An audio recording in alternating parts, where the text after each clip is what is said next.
cover see that 17 cover hours ba see kara important oiba yawe ahambada headline oina Andaman cover another the Great Nicobar Project. The Great Nicobar Project is a kind of season and go.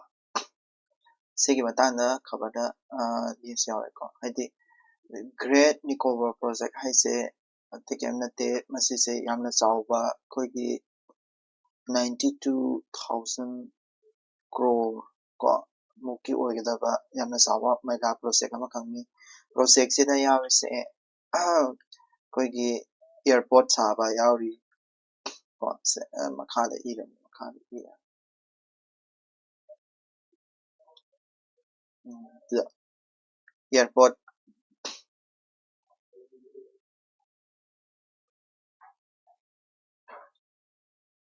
ko airport Saba Yauri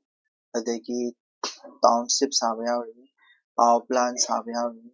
adagi kogi transshipment port Saba Yauri ko moi mayam jikse am sauna sadoi ko haidi project se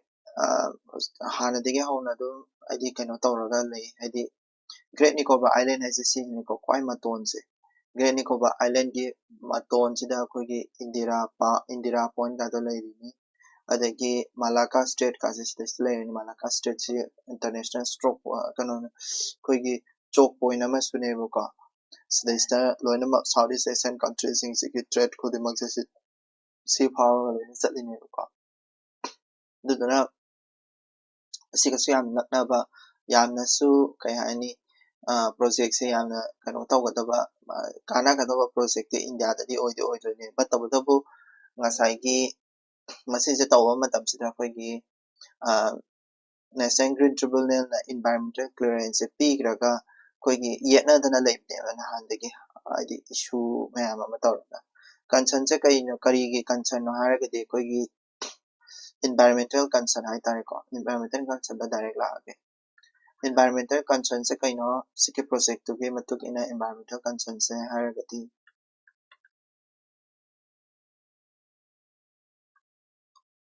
concerns ko mafam sida akoigi kari haidi coral reefs yam lay ko aduna coral reefs protection tawna bagi the protection of coral reefs mayam ama lay ko colonies mayam semaga adagi nesting site chu oyewa masise nesting site abadi kanagi koigi leatherback nesting site for ko leatherback turtle ko simaman sa kano haijagrab ko aduga ecologically protected zone haitare ko ecologically protected zone ki manungda su challeba mase habadi koigi yamna mafam sida no development zone go bane ko koigi economic protected zone da koigi joining classification mayam lai ICRZ 1 2 3 4 ko 1 2 3 4 loi lai adu adi protected zone adi sigi ICRZ habadi koigi yamna protect kanogi kano tawdriba hadi protect tawgadaba mafam oiriba mafam se ICRZ coastal region kanam habani ngai ko ai amta hinga kige ICRZ se car ICRZ coastal island coastal regulation zone hai ko island coastal regulation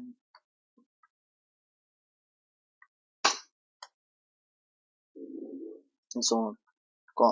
sigi zone mari lay ko zone mari ki kwai protected oigadaba mafam do oi haba masisi adi nasai great nicobar projects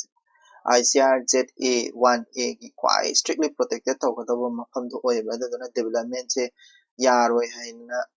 case ꯊꯥꯔꯛꯄꯅꯦꯕ case ꯊꯥꯔꯛꯄꯁꯤꯗ ꯀꯅꯥꯗ ꯊꯥꯔꯛꯏꯅꯣ NGT ꯗ ꯀꯣ National Green Tribunal ꯗ ꯀꯣ National Green Tribunal ꯗ ꯊꯥꯔꯛꯄꯅꯤ ꯑꯗꯣ Green Tribunal ꯗ ꯊꯥꯔꯛꯄ ꯃꯇꯝꯗ ꯑꯁꯤꯗꯤ ꯌꯥꯔꯁꯤ ꯑꯩꯈꯣꯏꯒꯤ Great Nicobar project se yamna strategic oiba mafam amani aduduna yarasi haina yagreba ko haidi green signal pigreba yare haina ko haidi thabak tawba hawba yare haina ko karimta kano leitre problem leitre haina yagreba ko ado si exam point da lakse ko exam point da kari ain se haisagiba exam point da kari haidi important oiba ya hairagadi ngasai what strategic oibagi mana strategic importance na hena important oena lawise sisiki important strategic importance kari no habdo hana tanging sibuko strategic importance kaino haragadi quite fast Malacca Strait se koigi aing science haijagre koigi India gi another kanoda Southeast Asian countries singja trade chatnabagi damakta khwaidigi kano toba choke point hai tare ko masi thingjan daragadi Southeast Asian country gi trade singja loinamak thingduine ko adugini aduga kano gi su aide China's ko string of pearls se ma'am khangbi ba string of pearls hai bidi kaino koi India da Pakistan lere India lere ko adaki kano lere South Africa kano Sri Lanka lere Pakistan da port ama lere gatko habra kan zina hobra kanam tawbani ko aduda ama lere Sri Lanka da su port ama lere Bangladesh da su port ama lere aduga kano da su Myanmar da su port ama lere masigi port singse China na saba ngatane aduda masi se ko India se pura question bagi type to tawe madu du boy koina string of pearls hara khane ko question usike hariba India se question bagi type to tawse China ge string of pearls se counter tawna ni sin counter kamain tawdeba ngasai Malacca Strait se da usike hariba mafam da la ke ai taragadi Malacca Strait se pharaga loi laktoi na trane hadi port sing la ke ai taragadi paina adudana Malacca Strait sigi mapa sida koigi sigumba port achoba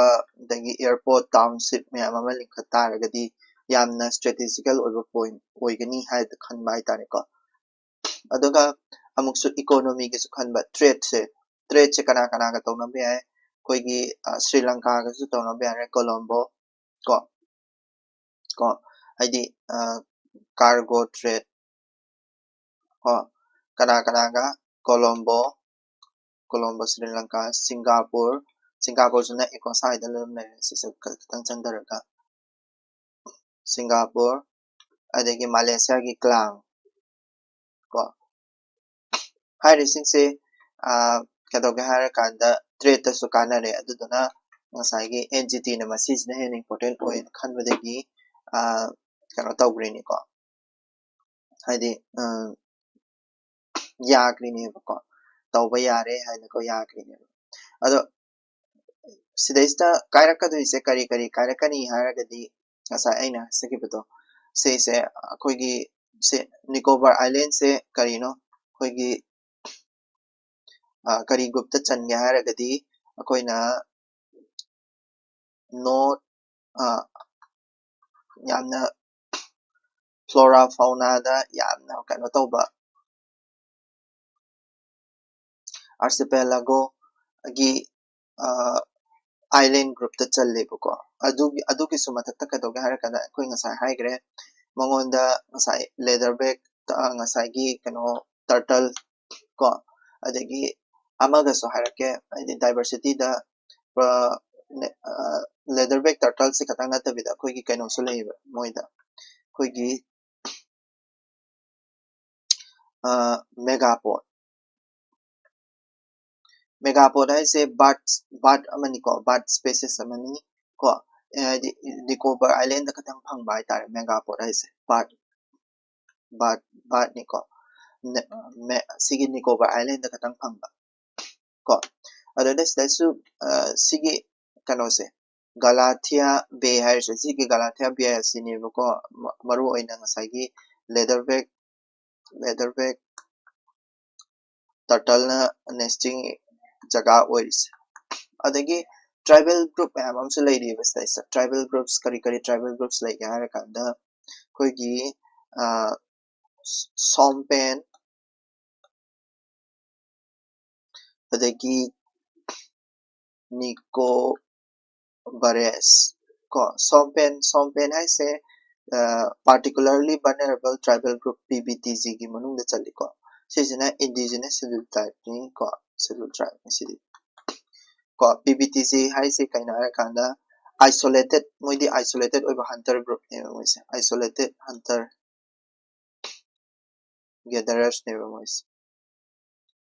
moidi isolated oraga laibu ko adada Nicobares kango singsina moigi coast laibane ko coast ko sompen ai sina manung da laibane ko moidi hunter gatherer ngatane moise do sigo masalai aduduna moida solakadra haina pakat lebo ko hujikse adagi mo ngasagi aina ICRZ na haigre do sige ICRZ aise kaino mo yengse ko ICRZ aise atai kemnate koigi island coastal regulation zone hai ko sige island coastal regulation zone se ICRZ se type home thong khai do anate mari thong khai do a 1 2 3 duga 4 1 china construction se prohibited ko construction loinama prohibited to yamna khwaidagi construction prohibited except koi gi military natraga kaino gumbagi strategic purpose ki natana construction se prohibit to ko prohibit amta second sa yade ko aduga sisna shoreline dune ko shoreline abdi coastal area ki oidani ko shoreline development ya isidana ko shoreline development do ya ko adagi sisna rural area oidani ko rural area oidani aduga sidasu no development zone sidasu no development zone layibu ko aduga haidi no development zone se magi oina tongana laisaba haitare ko aduga marakta maje rural area su oiba rural area hamdi kaino settlement yaibu ko aduga kaino su kato ga kanda settlement aise moigi kaino settlement mi laibatu ko sisina koi gi territorial water duni ko habadi koi gi 12 nautical miles to aduda leiba ko kaino hadune haidi zone dune sise ICRZ habadi island coastal regulation zone gi notification ama to 2019 the ICRZ notification ko notification 2019 adugi matung ina regulate tawbani ko construction am pau yade sisina shoreline do edani shoreline development katang yai ata yade sisina mi taba jaga du ko sidasu no development zone lay ko mi taba jaga sidasu aduga territorial water hai thare ko gi nautical miles na 4 ICRZ 4 manung challe ko sisima lere aduga ngasagi national green tribunal sisa national green tribunal hai sina kaino haragadi sise statutory body ni statutory body habadi ek ama ya leramani ko ek se kari ek no haragadi national green tribunal act 2010 ko siga makhada lakba body makakni masisina kadoga harakanda case sisina case adi environmental case me hama koi gi adi answer poropada habadi phone tahanbada mating pangi ko aduga kadoga harakanda entity ki thabak thoram punamakse Supreme Court ki makhada de leidoni ko habedi moina decision le propose Supreme Court na Supreme Court na thingba yai ko yare tribunal amani masu ado sisima leire next hujik si pangthoiba AI summit sigi magi matang the news headline da ma yarame ado sisidi hujik ongoing ni ko ongoing ni na khara khara sum add tok salake ko ide importance lower ka da amuk pulapuna amuk nai nase ko ado add tok salake maro aina hujik numi mangani numi taruk ni na mangani ra kanu sathadori se maru aina akoigi kadoge hara kanda akoigi India gi mission lei ko India AI mission ne ko adu do support tauna bagi da makre policy se adu da sida sigi mela sida sisina ba akoigi digi yatra na ma lei ko digi yatra sida sta hodo e digi yatra ise kaino hara gadi akoigi digital infrastructure ne ma se ko digital in ide akoigi ngara digital akoigi kanogi da DPI na ma leibedo sisi DPI to ne sisi DPI habdi kaino akoigi public data mayam jingse loina ma kadoma public infrastructure debada Aadhaar kari kara loina ma connect tawdoni ko mi changbase haidi changai ba airport tagi hawraga any mafam ama changba matamda magi face scan se disi yatra da tawra sangduni ko harisina ta ise kaino har kanda magi Aadhaar kari kara loina ma link tawramina haidi smooth oina chatpado haidi check tawnadrasu yare ma haidi myam masakto kanano khang haidi magi face asto scan tawra kana masakto mina mado sini haido dum sakto scan tawra dum khanga doini ba ma se ke dawra ga har kana disi yatra se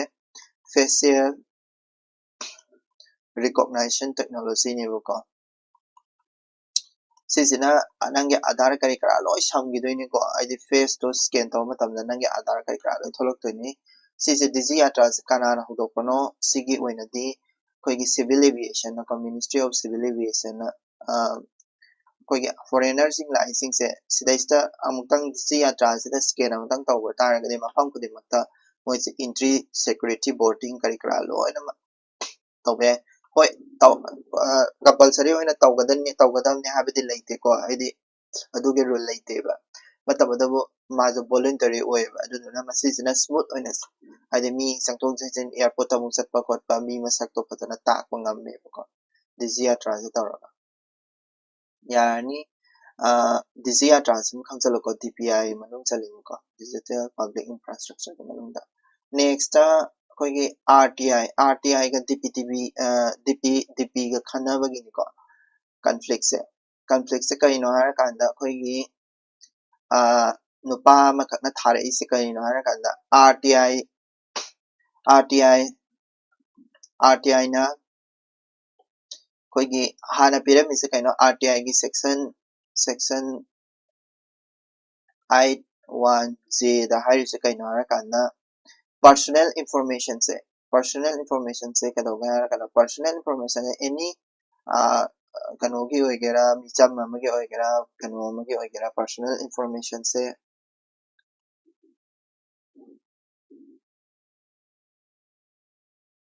disclose to bayade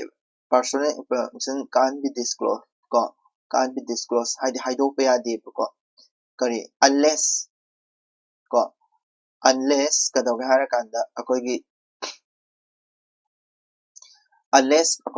PIO na malay ko PIO has kind of public information officer have ne ko mi kano ne police ko boy ni ado masisina akoigi mana akoigi masigi information se personal information se ko public interest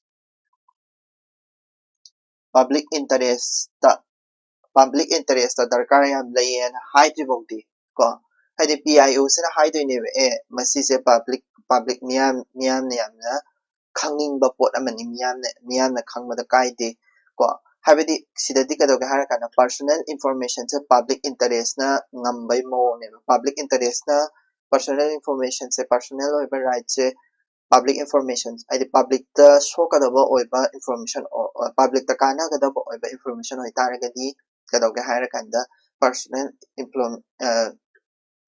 ko kadoga haira kanda personal information se release tawgadabne khudamana MLA leriba MLA dugi MLA do akoina ma do bole pakwa matamda magi kano se haidi educational qualification se kaino adagi tolop kam sarami kari chari adu tawri da tawri se personal information se khangba yai kari public interest ne kaino ma do bot lepa inina adumana PIO amana magi information se public interest se khangba yai thokpa yai hairak taragadi the personal information do husiki nupa dugi natraga or nupi dugi personal information se khangba yai masi se koi RTI gi original act to the yawa RTI act ko 2005 to the yawa but tawadabu husik DP haina ko digital personal data protection act ko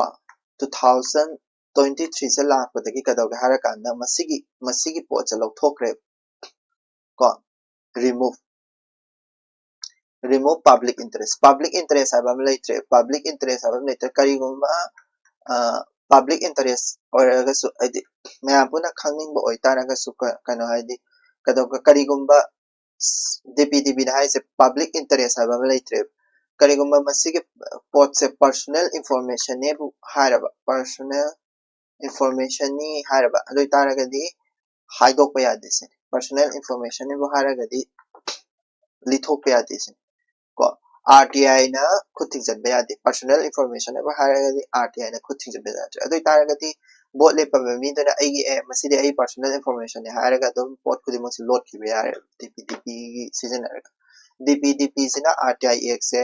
maya to dekre ko maya ya hon gi tre kai da haragadi right to information haibdu kaim leitre leitabaga chamane ko DPDP sina haidi public interest haba malaitre personal information ne buharagadi loi load pe yare ai dra kabar kar taramasu ai police na pharamasu adagi ai bot lepa matamda hanadi madu nang kari jail changubra adu tor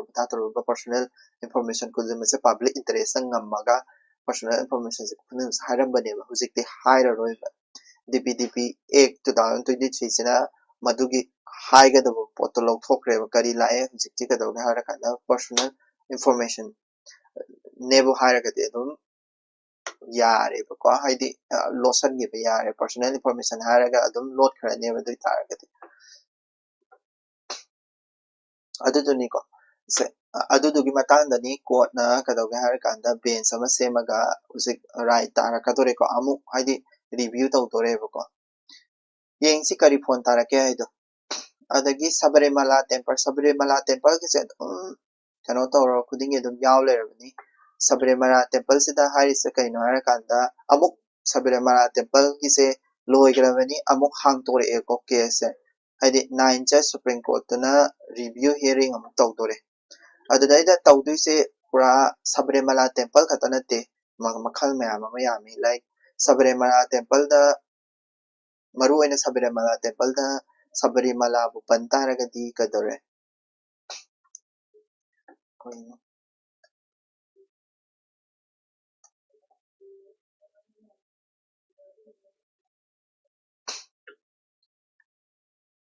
sabi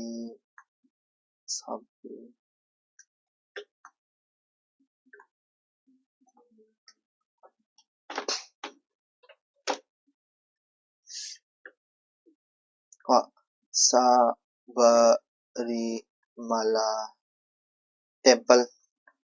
Sabarimala temple bu pantaragadi khoigi dupi hai tare ko si Sabarimala temple se 2018 gi case ni 2018 da kari case to ga harakanda sahi tara dagina nupi se women of menstrual as ko women of menstrual is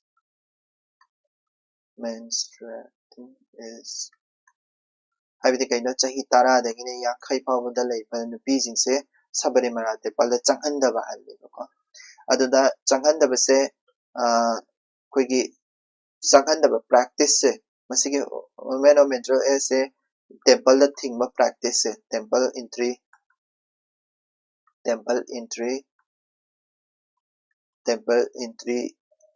stopping temple entry hai tar ko hadi temple sang ba thing ba se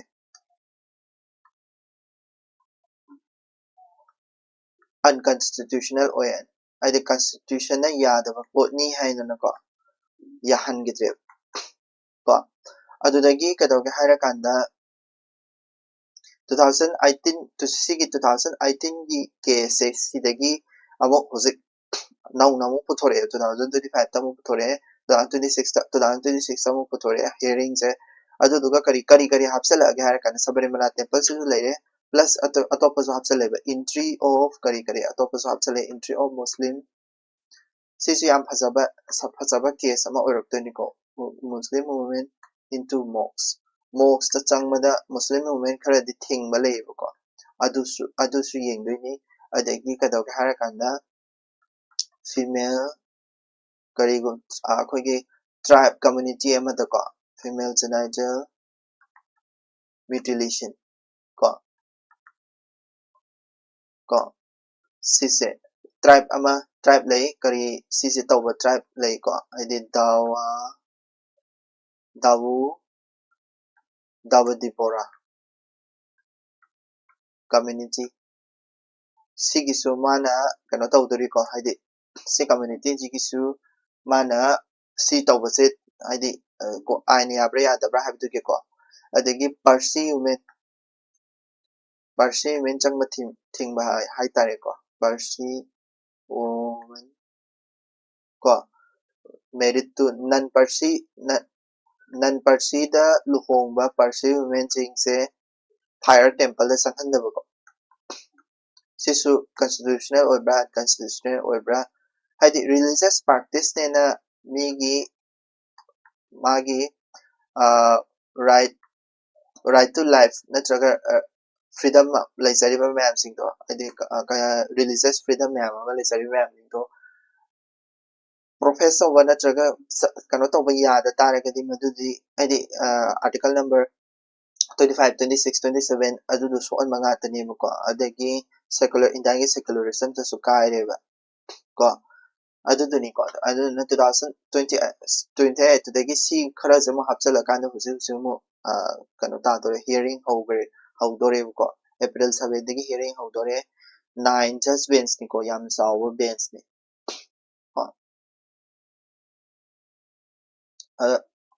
sida khanari se kari na haragadi koigi article number 25 ka 26 ka name khanna anate 14 ka name khanna ko 25 ka 14 ka ko ama sina ka dor ka kana right secularism to ne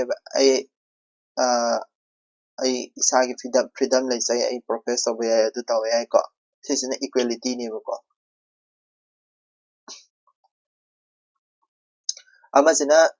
religious practice to si religious practice na harak to ne si religious practice na harak to ne si religious practice na harak to ne ama sina akoi mi ama tani sa mane mi se koi gi kano da religion da khaidok pa ya ponte harak to ne ko adu ne ko koi gi kano gi case ama lai koi gi essential asise karamana ngamdoino habdu di husi hawge ne di khangri but tawada bo koi gi religion ki matanda la pa matam sida magi case kano amakak lai ko essential religious practice ay nama lai ko religious practice ama se essential oy se karam kanda hai do no sine ko aidi yam maru oy bani tawdaba yadaba potni have se karama ana hai do no essential religious practice karama ana hai do no haragadi si ru mute case 1954 ko masida is the essential religious practice haiba sigi test makhalam se doctrine ni ko se doctrine of essential religious practice ana ama sirur mud case ta puthoke bako masise akoigi code sina determine tawdone ko masise essential oi masise religious sida kwaidigi integral part ama pai ko constant madu id haibise code na kano da tawdone ko hindu gi faith ke matung ina nupi se exclude taweba Sabarimala temple se Lord Ayappa gi temple ni daida worship taw matamda nupi se scan ba menstrual cycle se lakpa matamda exclude taweba ko exclude tawa habise masise essential oide sine supreme court na hairais oide sine yamna haidi religious ta tawgadabani haiba essential oiba pot natte sine ko natte aduna kano na ngambre essential practice religious practice oi hai taragadi adum equality na ngamdoini ko natragadi secularism na ngamdoini admaina tawnadoini ko dagi amo next amo kadoga harakanda editorial lakse sisina koigi ULB do ai ULB ama ngarang la keno na hala keno na nagi kari ULB hai di keno urban challenge fund do ko urban challenge fund si ULB se municipal ngarang ain haina ki municipal board municipality board ai ta municipal board as adudagi laktoini ko adudune adi ngasai kanogi budget tasu half credit na kayam sauna sigidamata adudugini among ninjing chiko karama ministry ki makhada neba moho ministry of home and urban affairs housing and urban affairs ko assistance center na kaya da pidiba 1 lakh crore center na pidiba ko city duda ko aduga target che city karama target ta tawdiba population se above 10 lakh ko natraga state ki capital akoi imphal chu tum yarani didi ko aduga major industrial area gumba ko aduga municipal bond sidesta maru oina paisa sel karai de lakh to haraga municipal bond mangarang adum explain tawgre ko mamang de sudum yengo municipal bond se koina munis haraga zu khangai ko munis ko municipal bond habedi akoi gi paisa se kanodagi paisa paiba urban area da leba mi sing or any investor sing dagi laura akanda koigi city gi infrastructure da paisa thadabdo adudune ko maruaina masik akoina karam ba eka mari le ge urban challenge fund se city area da leba atopa cities ko scheme hai tare ko schemes related to this haide city area da toba scheme atopa de like amrut lei ko amrut haibati atal mission for rejuvenation and urban transformation ko city area da toba smart city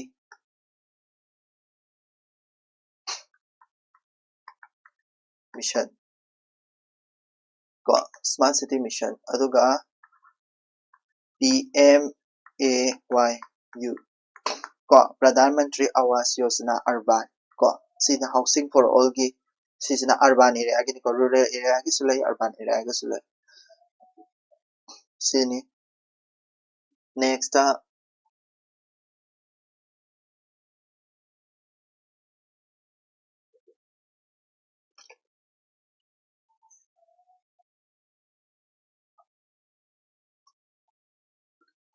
sisina koigi Europe ka huzik USA gi mari phalaktre se sisi ki matang da ni ko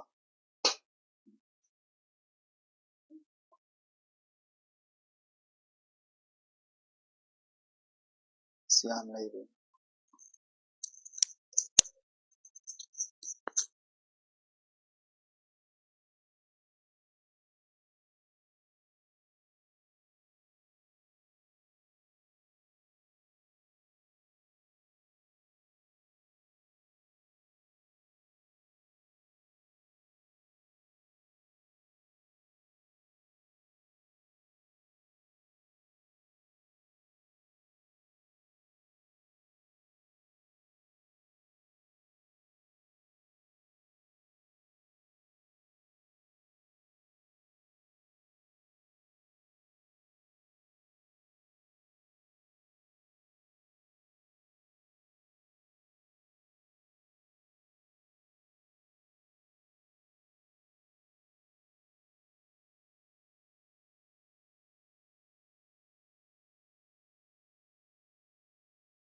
makha mu satharasiba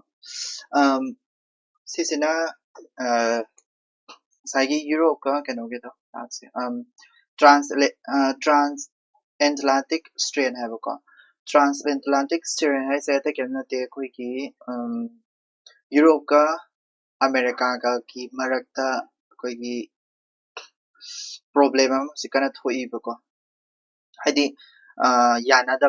yanadaba ise Donald Trump lakpada ni ko yamana haidi Donald Trump lakpada ke amba hujikse haidi phibam se kaidari ko sista maru oina koi exam point gi oina koi ki naina bya se kaino ha kana sista Munich haibra Munich Security Conference ana matawe sisima naina bya 2026 ta ko sisima khangcham bya February 2026 ta pangthoi ko Germany da dum pangthokani masisina kaidoga hara kanda hujik Europe ta leiriba phibam se USA gi commitment handarakpa USA na matik pangapa mayam ning handarakpa ko adugumba mayam sa handarakpa adeki adi German gi chancellor France gi president ko adegi adugumba adi adudomo adi USA gi mari se amu phagatna na pakitamakta ko tauba kanoneba security conference ne ko sigi conference ko adoda khana naina se kai kai yaw ga da ni Russia Ukraine war ko dagi far right ai tare ko moi da di ka da har kan da far right movement se sikanna hawgalai ba irang adi kano oiba adi far right movement ha bi kai no har kan da akhoi gi culture da na hen important oe akhoi gi tradition culture da na hen important oe na lo pa kangu sing sina hena adi movement kan khalak ba ai tare ko adu ko ma da important oe ado si se karai da pang thoe ba Germany da adu da ma for example yo in di Germany da ko security kano sini masi sige atopa maming se kai kawe hara ke di Davos of defense ko independent oiba kanoni haidi conference ni ko sise haidi pangtho ni leite haidi country yawning da bi ai ko military kano taw na bai ko na next Indian federalism is in need of structural reset ko Tamil Nadu ki chief minister MK Stalin na phongdoki ba wafam ni ko sisa ase magiti hoi hoi federal structure se semtok ta ba ya hari se kari gi no har ga di yamna edi bias oiba edi koi gi ka haini central government na bias oiba nature ma chatpa adegi problem se krai krai da legi ha kana hada ki budget ta su lei ko adegi governor gi issue su me ma lei da governor gi ta da bi khot bi adegi ek pa kano tawba bill sign taw da bi khot bi adugumba important oiba khara lei gi da ko duduni ko aduda kai haina haidi maru oina sister akoina khanba yap se kaino har kanda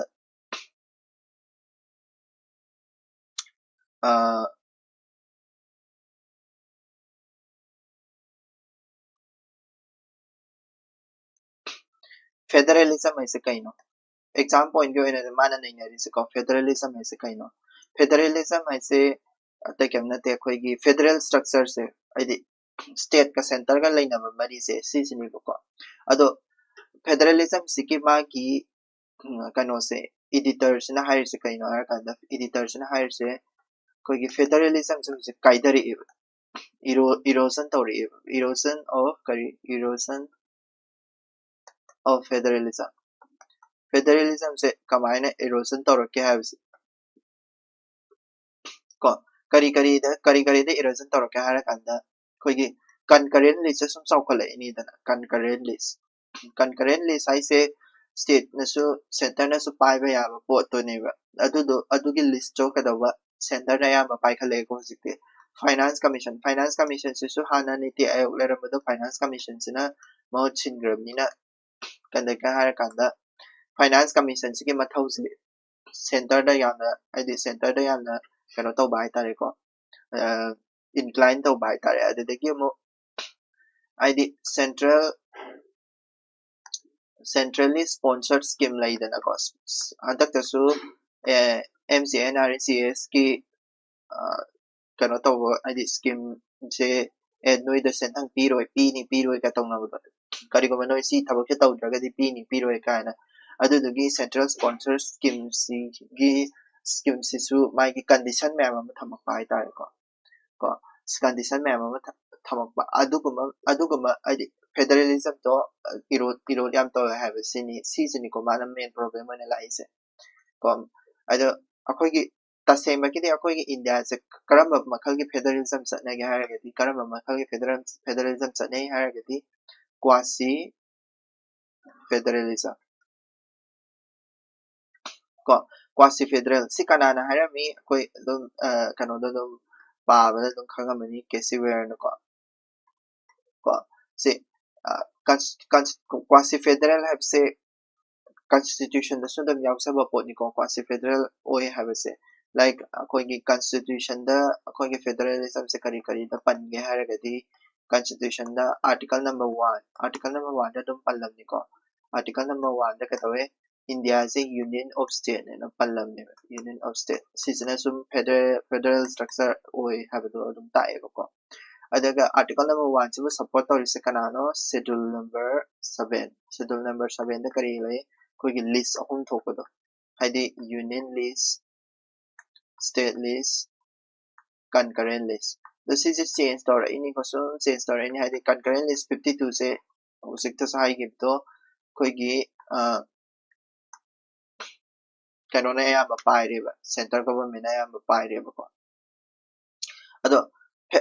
adagi mo federalism ki matang sita court ki sum federalism panta ragadi ningsing du se SR bomai SR bomai na hara bisi kind of federalism se kedoba federalism have se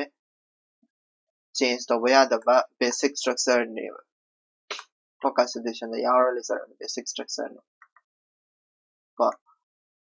basic structure ne sidagi ni ko president rule se toina sina ba ya da ba khota ba ka tawre se SR bomai 1994 ko aduni aduga sigi mains की ओइना ई कनो इबा मतमदा mains का answer writing इबा मतमदा कोइगी फेडरलिज्म की मतंग सिदा कोइगी कनो हाइरो हाइ तारगदि कोइगी कमिटी हाइरो हाइ तारगदि करी कमिटी लई हाइरगदि सिदा इरागे को राजा मनार सिदि फागदबा कमिटी नि को राजा मनार कमिटी को सरकारी कमिटी सरकारिया कमिटी कमीशन को बंसी कमीशन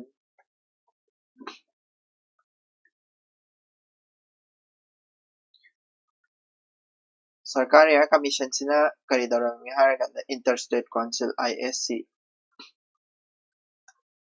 लिंखलो हाइना का रिकमेंड तरमनी को हाइदे अतोपसु मैम अमा रिकमेंड तरमनी बंसी कमीशन सिना गवर्नर की को यामना गवर्नर की पावर यारे अतोपसिंगसिदी सिगी मनु पारगा दum खंबिरो याम इंपोर्टेंट ओइबदि नते को budgetary signal as bank cannot be bear at all this is a part of CSAT article se mudi ka important oidre parano ai part of CSAT no khalle ko real estate ke am boy dagi next transition to green steel se mama no article phasa yaw ramni ko ai mama da nei na ba green steel hai se karino ai steel karam steel se green steel kawi ai mama da nei na gre ko fossil fuel kind yaudaba carbon dioxide kind puthokdaba adukumba steel makhaldubu green steel kawi magi definition se koigi india na puthokibadi ko id india na green steel sigi magi definition se puthokibani ko happening singam ge ko id green steel is green steel sigi matang se su hantak se budget su green steel sigi budget su incline tawani ko si green steel se koi ki 2.2 metric ton sorry tons ko carbon dioxide emission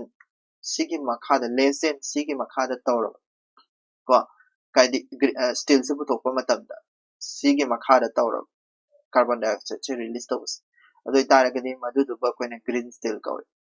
number sini chingo 2.2 tons of carbon dioxide emission ko kana karib per tons of ton of steel ton nama puthokpa matamda carbon dioxide 2.2 gi makhada puthoba doi taragadi madudu ba koina green steel ko green steel ko green tasengna green steel se kamaina adi ꯑꯩꯈꯣꯏꯒꯤ ꯊꯥꯏꯅꯗꯤ ꯑꯩꯈꯣꯏꯒꯤ cooking coalꯅꯒ ꯄꯨꯊꯣꯛꯑꯝꯃꯤ cooking coal ꯑꯗꯒꯤ blast furnaceꯅꯒ ꯄꯨꯊꯣꯛꯑꯝꯃꯅꯤ ꯍꯧꯖꯤꯛꯇꯤ ꯁ꯭ꯇꯤꯜꯁꯦ ꯄꯨꯊꯣꯔꯛꯄꯁꯦ ꯀꯩꯗꯧꯔꯒꯦ ꯍꯥꯏꯔꯀꯥꯟꯗ ꯑꯩꯈꯣꯏꯒꯤ green hydrogen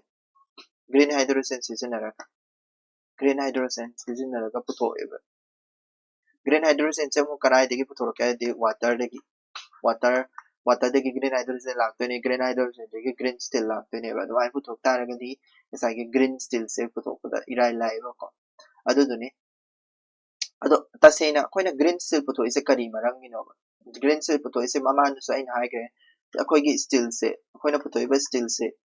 ꯑꯌꯥꯝꯕ ꯃꯇꯝꯗ ꯌꯨꯔꯣꯄꯤꯌꯟ ꯌꯨꯅꯤꯌꯟꯗ ꯊꯥꯏꯌꯦꯕꯀꯣ ꯌꯨꯔꯣꯄꯤꯌꯟ ꯌꯨꯅꯤꯌꯟ ꯍꯥꯏꯁꯤꯅꯤ ꯌꯨꯔꯣꯄꯤꯌꯟ ꯌꯨꯅꯤꯌꯟ ꯀꯟꯇ꯭ꯔꯤꯁꯇ ꯊꯥꯏꯌꯦꯕ ꯌꯨꯔꯣꯞꯇ ꯊꯥꯏꯌꯦꯕ ꯑꯌꯥꯝꯕꯅꯀꯣ ꯁꯤ ꯊꯥꯕ ꯃꯇꯝꯁꯤꯗ ꯌꯨꯔꯣꯞꯇ ꯊꯥꯕ ꯃꯇꯝꯁꯤꯗ ꯌꯨꯔꯣꯞꯀꯤ ꯊꯥꯔꯛꯄ ꯂꯝꯕꯦꯟꯁꯤꯗ ꯁꯤꯕꯥꯝ ꯍꯥꯏꯅ ꯄꯨꯂꯤꯁ ꯇꯧꯕ ꯑꯃ ꯂꯩꯌꯦꯕ ꯃꯥꯅ ꯆꯦꯛ ꯇꯧꯗꯣꯏꯅꯦꯕ ꯁꯤꯕꯥꯝ ꯍꯥꯏꯁꯤꯅ ꯀꯩꯅꯣ ꯍꯥꯏꯔꯒꯗꯤ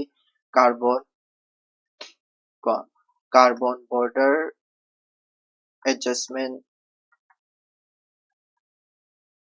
mechanism ꯍꯥꯏꯔꯤꯕ ꯃꯦꯀꯥꯅꯤꯖꯝꯁꯤꯅ ꯀꯩꯗꯧꯒꯦ ꯍꯥꯏꯔꯀꯥꯟꯗ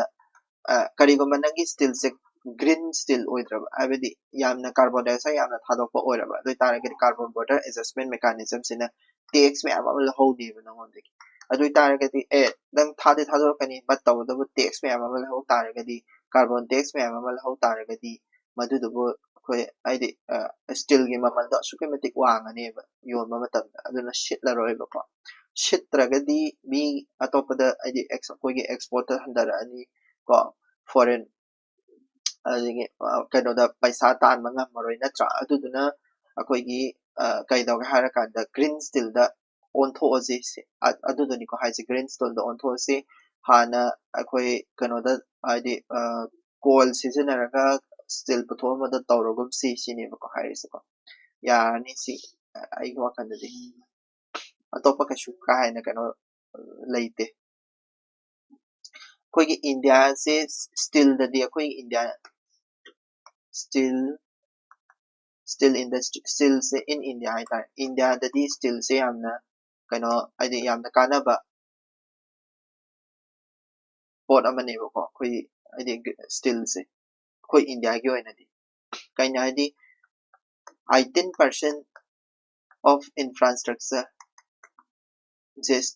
ꯁ꯭ꯇꯤꯜꯅ ꯑꯣꯏꯌꯦꯕ ꯀꯣ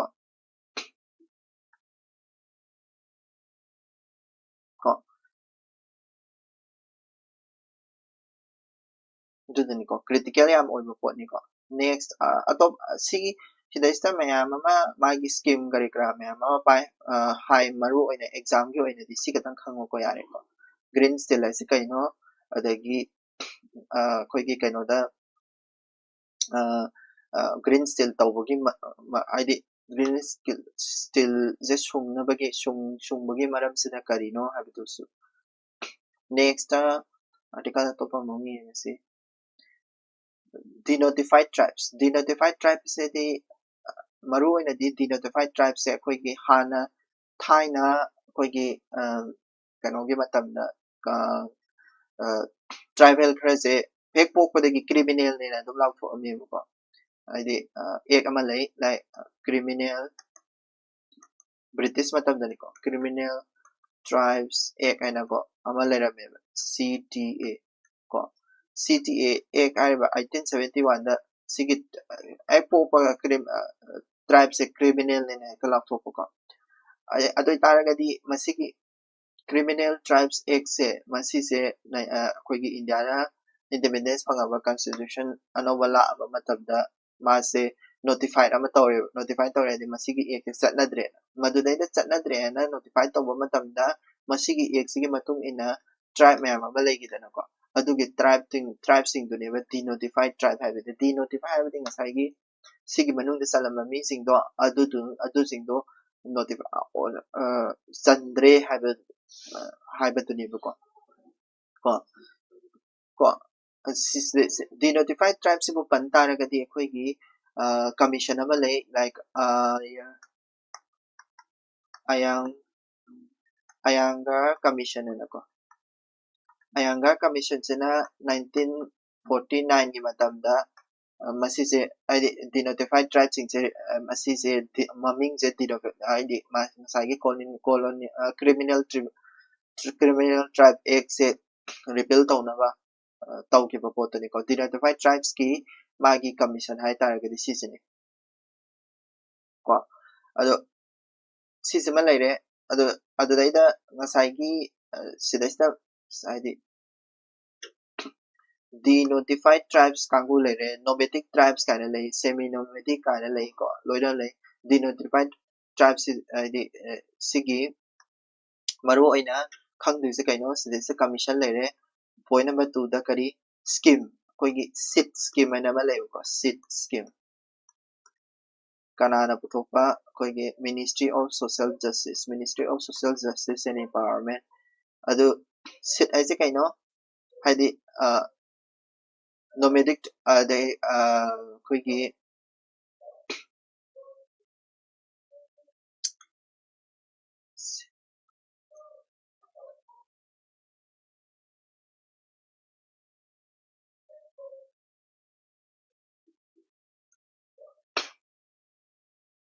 sit scheme haise kaino haragadi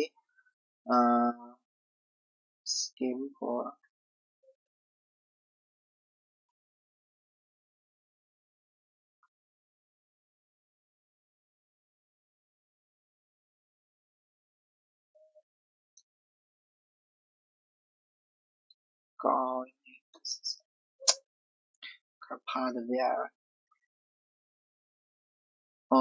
economic empowerment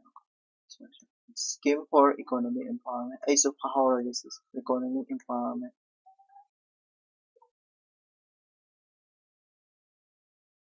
of denotified tribes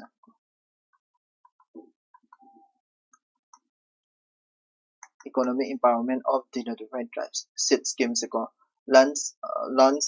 tawgre ase bagidi sit schemes se sida denotified tribe and haisa taragasu magi sit scheme sida denotified tribe ki khatangi oide ko sise denotified tribes yawi adagi sida se yaw dise denotified tribes yawre adagi masagi nomadic tribes yawi ko mandi manadi ko denotified tribe ka nomadic tribe ka manadi adagi semi nomadic tribe ka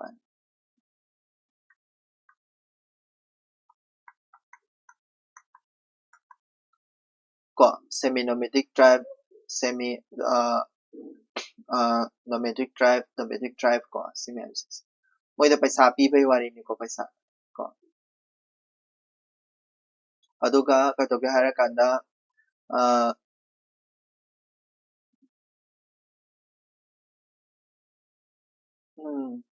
moise different project se denotified tribe se sit scheme se fail oye ko puto id music tawse adudugi matangani ko si iramise si kada khango denotified tribe se kaino central tribe act makada adugi commission na recommend tawgi denotified tribe sigi magi scheme ama hayo ko adu singo haibe yare ko atopa commission khara su leibidi lei idet kana lei ko idet commission dumning sing behai 2017 da ko sisena katoge harakanda permanent commission ama likhatnaba ko sigi haide akoi gi dasu OBC gi su leidana ko OBC gi su lei adagi schedule caste schedule tribe gi su leidana ko commission permanent of the commission adumana magi su permanent commission ama thamnaba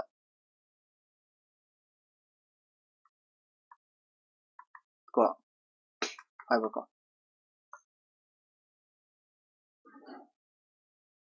next article the district cooling hai se kaino haragadi akhoi AC se district pumbagi oi bai tare ko district cooling hai se haidi centralized centralized system that supplies air cooling for to a cluster with a building pulamak se AC evan thamedana aduga pipe tawredana pipe tawraga masagi sammaga magi building duda magi aying banuksis piba hai tare ko aduga mechanism se kaino harakanda ꯑꯩꯈꯣꯏꯒꯤ ꯑꯏꯪꯕ ꯏꯁꯤꯡꯒꯤ chamber ꯑꯃ ꯊꯝꯃꯅꯦꯕ ꯑꯗꯨꯒ ꯑꯏꯪꯕ ꯏꯁꯤꯡꯁꯦ ꯉꯁꯥꯏꯒꯤ ꯀꯩꯅꯣꯁꯤꯅ ꯄꯥꯏꯞꯁꯤꯗ ꯇꯧꯔꯒ ꯂꯥꯛꯍꯟꯗꯣꯏꯅꯦꯕꯀꯣ insulated pipes ꯑꯃꯗ ꯀꯣ ꯑꯗꯨꯅ ꯃꯁꯤꯒꯤ ꯃꯣꯗꯦꯜꯁꯦ ꯇꯧꯕ ꯌꯥꯕ꯭ꯔꯥ ꯁꯤꯅ ꯗꯤꯁꯇ꯭ꯔꯤꯛ ꯀꯨꯂꯤꯡ ꯁꯤꯁꯇꯦꯝꯁꯦ ꯑꯔꯕꯥꯟ ꯄ꯭ꯂꯥꯅꯤꯡꯒꯤꯗꯀꯣ ꯌꯥꯝꯅ ꯏꯟꯚꯥꯏꯔꯟꯃꯦꯟꯇꯗꯤ ꯀꯥꯟꯅꯕ ꯄꯣꯠꯅꯤꯀꯣ ꯍꯥꯏꯕꯗꯤ ꯃꯁꯤꯁꯤꯅ 30 to 40% 30 to 50%ꯏꯅꯔꯖꯤ ꯁꯦꯞ ꯑꯣꯏꯗꯣꯏꯅꯤ ꯂꯦꯁꯏꯂꯦꯛꯇ꯭ꯔꯤꯁꯤꯇꯤ ꯌꯥꯝꯅꯁꯨ ꯆꯪꯉꯔꯣꯏ ꯀꯣ aduga kadauge hara kanda power demand hai tare ko power demand se 20 to 30% handa doine ko decrease taw doine ko adagi greenhouse gas su yam handa ye sisina ko 15 to 40% handa ye ko adagi refrigerant adu de sinde ne 80% refrigerant handa doine reduction ko adagi urban heat island gi chang su handa doine ko adi urban heat islands ina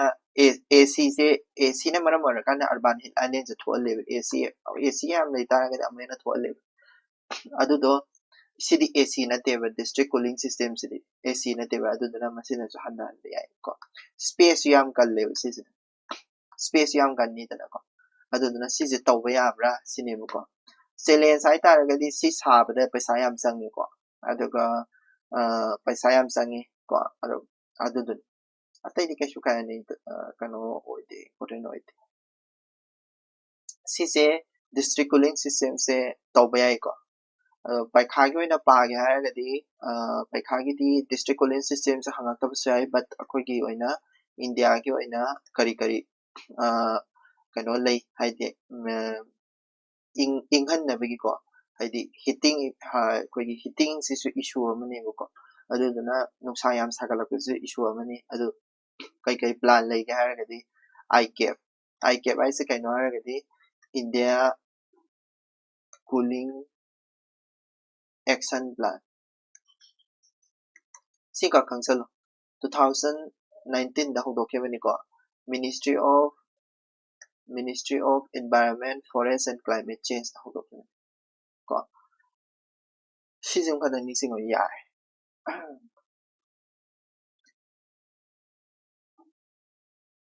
ataydi yare